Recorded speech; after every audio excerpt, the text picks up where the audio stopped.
This is a Fifth Estate Winning Headlines, your media police post. In this segment, we summarize some of the headlines that you may have missed this morning. We also take a look at the political pieces that we call cartoons in this country. Today is the 1st of July 2019 and I am 2M. I am Miss Gay. I am 2J. Again, in case you missed it, this is Winning Headlines. Let's take a look at today's headlines. The Star. Uhuru Ruto taking Kenya wrong path. Yes. Daily Nation. How Uchumi bought army land from Moi. And The Standard. Raila Ruto battle goes to Parliament. Right. Let's start with The Star and its typographical error. There's Very something wrong with that complicated. headline. Uhuru Ruto taking Kenya wrong path. Where is the editor? I know, there's something wrong with this Terrible. statement. Yeah. I think the context of this story is InfoTrack did a poll on only 1,000 people. Yeah. And they Nothing wrong with 1,000 people. It's meant to be a representative sample. All right. They did a poll on 1,000 people. And 48% of people said that Uhuru is taking this country down the wrong path. Actually, 48% said that the country was headed in the wrong path. Yes. And then only 11% of those who were polled then attributed that wrong path to Uhuru and Ruto, which means that this headline is it's misleading. It's misleading 100%. So it's giving us what the talented 10th, if I could call them that, quote unquote, told us about Uhuru. Not even talented, because if we're saying that 1,000 people were asked, yes, and 11% said that they directly attributed to Uhuru and Ruto, that is 4 matatus, 100 people. 100 people are telling us that Uhuru and Ruto are attributed to Kenya going in the wrong path. You can't. Let me tell you, I will not trust the word of InfoTrack. Whoa, wow. Whoa. Before we go down this dark road, I will bring us back to our 3-part criteria that we used to break down the headlines for you. Ask ourselves 3 questions. Is this headline speculative or is it topical? Is this headline repetitive or is it groundbreaking? And finally, is this headline thoughtful or just plain lazy? Just plain lazy. It is a Star, you guys. They're all about sensationalism. Can we I expect wouldn't blame anything them more? for saying that. And if you say Uhuru Ruto taking the country on the wrong path, even though there's a typographical error, please read out the headlines out loud. Yeah, I know. Then you'd have people buying them. Needs to be tossed. Toss it though. Goodbye. Raila Ruto battle goes to Parliament. I think context of this is there's I think John Mbadi sponsoring a bill that will cap donations at 100,000 shillings in church. Yeah. So the point here is they're trying to hit Ruto where it hurts. It's such a silly bill, though. Yeah, I agree with that 100%. But also they're helping rich people as they go along, because if you're going to cap my donations at 100,000, if I made so much money, I don't have to pay the tithe. Yes. Because I can't pay the tithe. That's true. So it might have unintended consequences. Yeah, that is very true. It's a dumb bill. Is that your overall feeling, and can we toss the paper? Oh yeah, very, very far. I agree. But I would like to note that I think as Kenyans we're becoming too sensationalist. Yeah. This paper is becoming kind of like the Star. Yes. Note the upper thirds. Yes. After absolutely. losing millions in fake gold, Dubai ruler loses love. It's an interesting story. Absolutely. But I think as we talk about this Ruto-Raila bill, we should also mention the demolitions. Oh yeah, absolutely. We were promised that, 4,000 houses would come down. Yeah. I don't know what happened. We got to the Western Hotel drama and then everything just fell silent. Yes. I know. And you can be sure that thing was headed at DP's direction. Yeah. Let's not mince words. The demolition thing was headed The green arm of the law was made for one person only. Sunny was looking at Western. But what does that bode for this story if it's exactly the same thing? It's going to hit a peak of a scandal and then just vanish into nothing. You're legislating to just attack one person. One person. What a waste. It's very foolish. So we're tossing it? Yep. All right. Finally, Daily Nation, how Uchumi bought army land from Moi. Former president, once again at the center of a controversial land deal. Yeah. Yes. I don't know, you guys, there were some pictures online showing army land cruisers entering this disputed piece of land. And that sent shivers down my spine. Because we are sending the army to solve civilian problems. And once the army leaves the barracks, you can never put it back. Yep. Yeah, so the context here is that Uchumi bought some land some years ago, 20 acres, and right now they're really clinging onto it as part of their valuation as a company. Yes. But there's some impropriety around how they acquired that land. Yes. And again, as you said, it's all circling around Moi. Yeah. But I think the point is, and we mentioned this the last time with the last headline, Yes. that Uhuru needs to watch, or rather Mr. President, it would be wise of him to watch what kind of worms he's opening by having the land of a former president being investigated. I think it could come to bite him. And that's what you call the domino effect, because once you've opened it up and you have the president, a former president, paying back as they did in the previous headline, and now being investigated for more land issues and sagas. Anything could come back. Demolitions could come back. All of the things of your 2 terms could come back to haunt you. So be careful what you do. It just might haunt you. Absolutely. What do we say about this particular headline? I think we just toss it.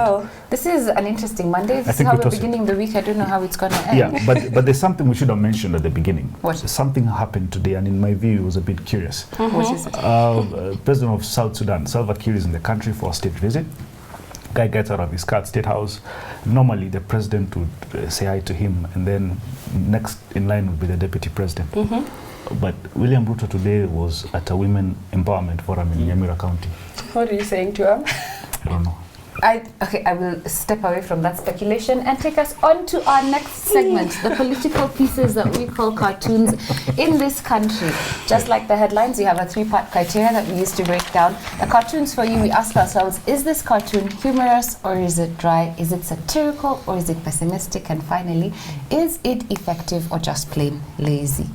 All right, Ozone of the Star. Ozone of the Star. I like this cartoon. For analyze it, I'll describe it. Caricature, of Mzee Daniel Toroitich Arap Moi, former president, who gave a baton, it's a relay, gave a baton to former president Mwai Kibaki. And it's expected that the person who gets the baton continues to run in the direction that everyone else was coming from. Yes, but when Mwai Kibaki gave it to Uhuru Kenyatta, he started running back.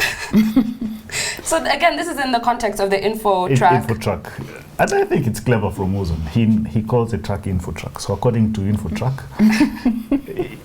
Uhuru Kenyatta is moving backwards. Yeah, I'm conflicted. I think it's funny. It's funny. But it's a bit cheap. I mean, it's a cheap joke. Yes. But okay, I think let's look at the other ones before we... Don't toss it. Just I'm not tossing it, not tossing. It's funny.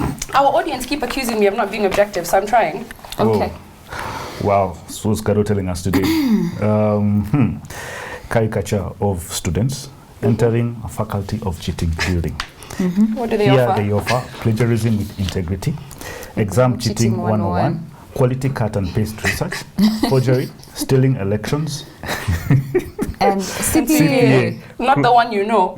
Crooked public accountants. Oh gosh. And everyone who wants to go, you can see there is a line, right? And everyone is registering to get into the faculty of cheating. And here, I think it's some university don, or the owner of a university. And he's saying, we've been doubling our intake every year since we opened it. Oh gosh. But maybe what Gado is telling us, instead of us always complaining about government, we should also complain about society. So we should actually certificate our ills. Yes, because these universities, private universities, are making profits, and yet society is getting more rotten by the day. Yeah, no, I think it's true. I think he's holding a mirror up to us as Kenyans to ask us, these are the things that we're accepting. And as you're saying, we can blame government, but I think we play. It's true. I look at the mirror and I don't like what I see, but I have to say it is a reflection. It's a mirror. We are partaking in social ills. However, as per our criteria, this is a very negative cartoon, and I think on that basis we should. I think it's real. It's just realness. And sometimes you need a dose of realness. All right, Parking Bay, finally. No? Just Parking Bay a bit, and then we can see it goes up with this one. Okay, this one, please just. This one we're tossing instantly. But guys, do Kenyan players look like this? All right, describe it. Okay, today Kenya is playing Senegal, and Kenya will beat Senegal. Amen. All right, proclamation. Not today, but maybe in future. Oh no! How do you just do that? You just make a statement and then you pull it back. Man, you see these hairstyles. Kenya's starting lineup. Is Kenya's players with these funny hairstyles of theirs. I don't know why they get. There's a guy also who has like a pineapple hairstyle. Oh my gosh! I think he's there, right next to the map of Kenya. Yes, but I think the point is Kenyans are behind. But I don't understand the cartoon. Why is there the map of Kenya with individuals there and our starting lineup? This is not a cartoon, it's a comic strip.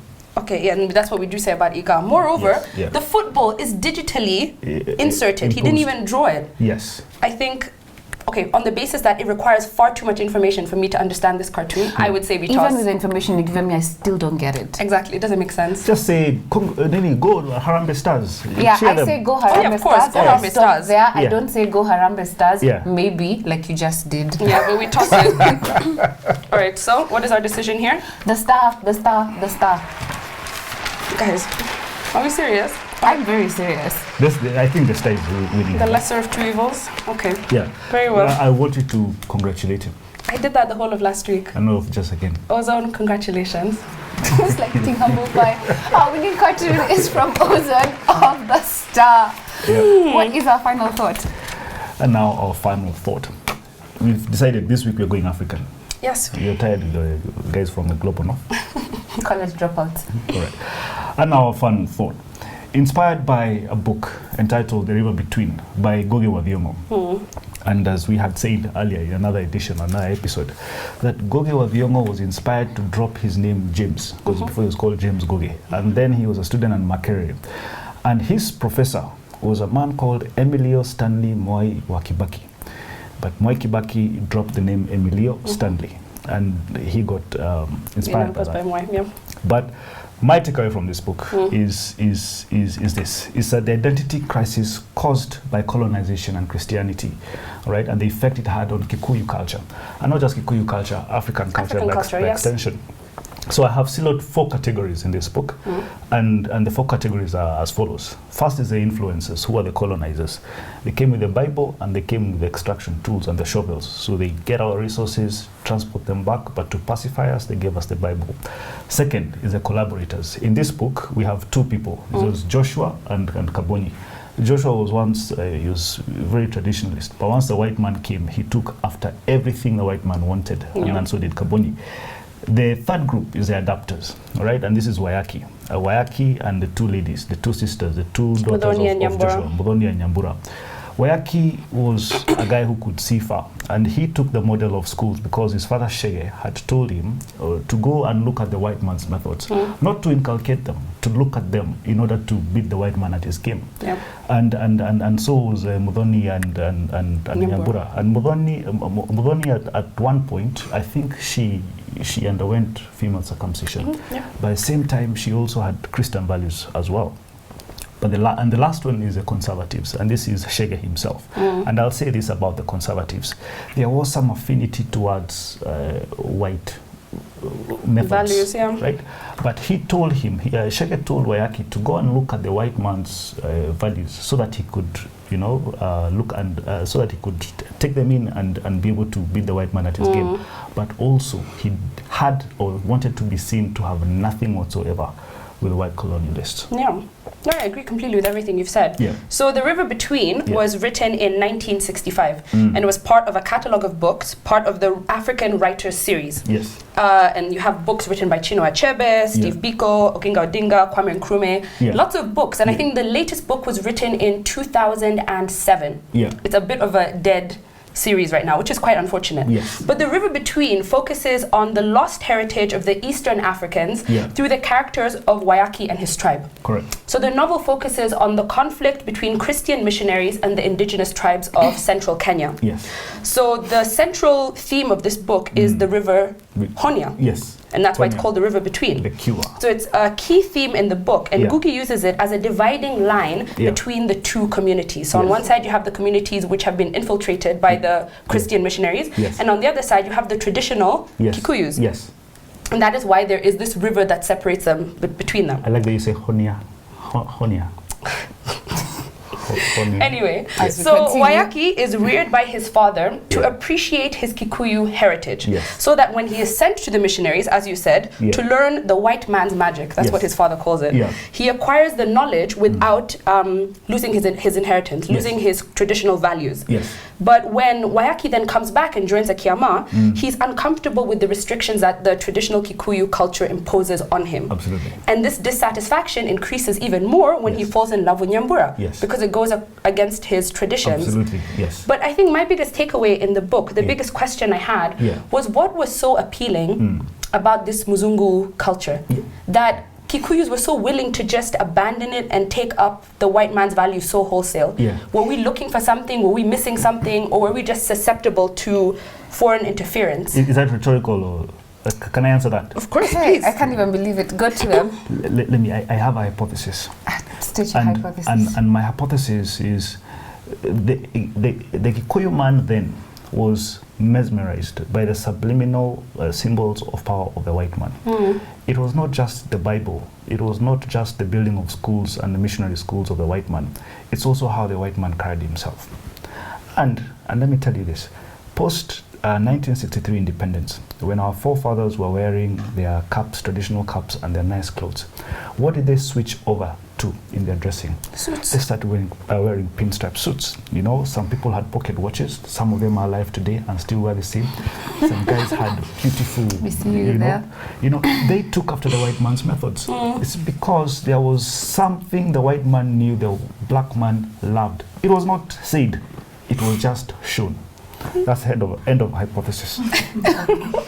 I will say my takeaway from this book, and as I read it, I saw the contradictions. Yes. I saw them playing out in this little place that Ngugi wa Thiong'o tries to less is isolated for the longest time from the influence or the interference of the symbolic white man, as you're calling him. Yes. So this little community that was separated by a river and a valley, and a valley and a river that they saw as their livelihood and the cure that would continually run regardless of whatever happened around them. This isolated village showed out that contradiction or that play that I think we still carry to today. I think we're still a group of people that are stuck between our traditional African heritage and our traditional African selves and the customs that we inherited and the customs that we value and the customs that we see as necessary or as part of the stages of life, if I could call it that, versus the Christianity that we inherited. And this contradiction plays out till today. I went through a traditional wedding in the customs of both the Kisi and the Kikuyu. And then again, after that, I went and wore a white dress and I walked to the church and did the Christian wedding. And everyone goes through those on a small scale. You will have your child and have them in a hospital, and then you will have the Oshogyamwana. Is that what you call it? Yes. Hey. I can't even believe I said it so well. So you will still have that where you have your aunties come and they will give you money and they will look at the child, and we will also cut their hair and do those traditions. And you see those traditions played out even in those four categories of people you said. In your conservative, you have Shege, who is the embodiment of all that is good and Gikuyu. But Shege himself sent Wayaki, his son, to be trained by the white man. So even if you're saying don't inculcate, I can't send you into the wolf's den and hope that you won't come out different. Absolutely. Then all of those people just have those contradictions and they play out even today. But the hard thing for me, and I don't know if there's an answer to this, the purpose of the African Writer series was to enlighten Africans, to give them access to literature that reflected who they were. And I think this is what, maybe 50, 60 years later, and has it accomplished that goal? Because I think we're still living through those contradictions. And that's why I said it's a hard question. I don't know if there's an answer. Maybe it's just food for thought.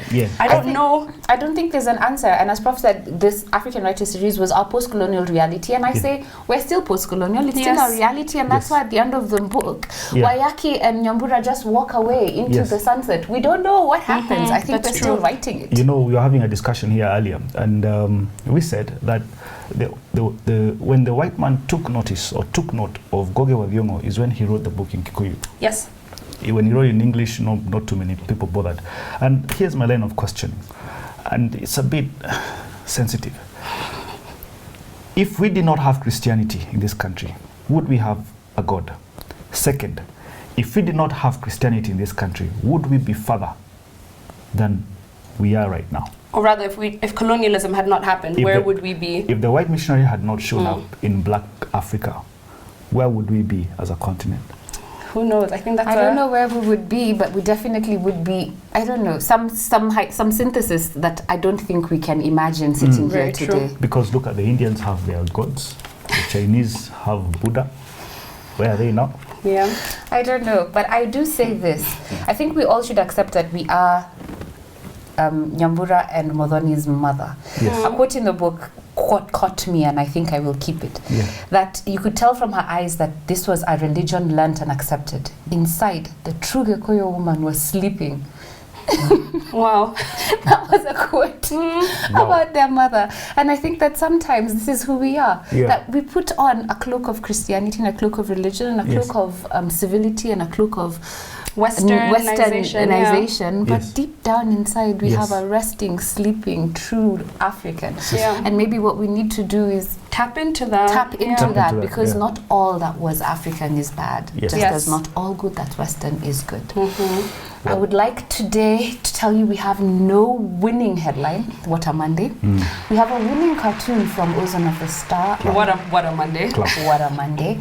And at the 5th estate, we would like to send our condolences to the family of Bob Colimo, our brother from another mother, Guyanese, who took on Kenyan citizenship and a Kenyan wife. Our heartfelt condolences are to you and your family, and our thoughts and prayers are with you at this time. Have a great day. See you tomorrow.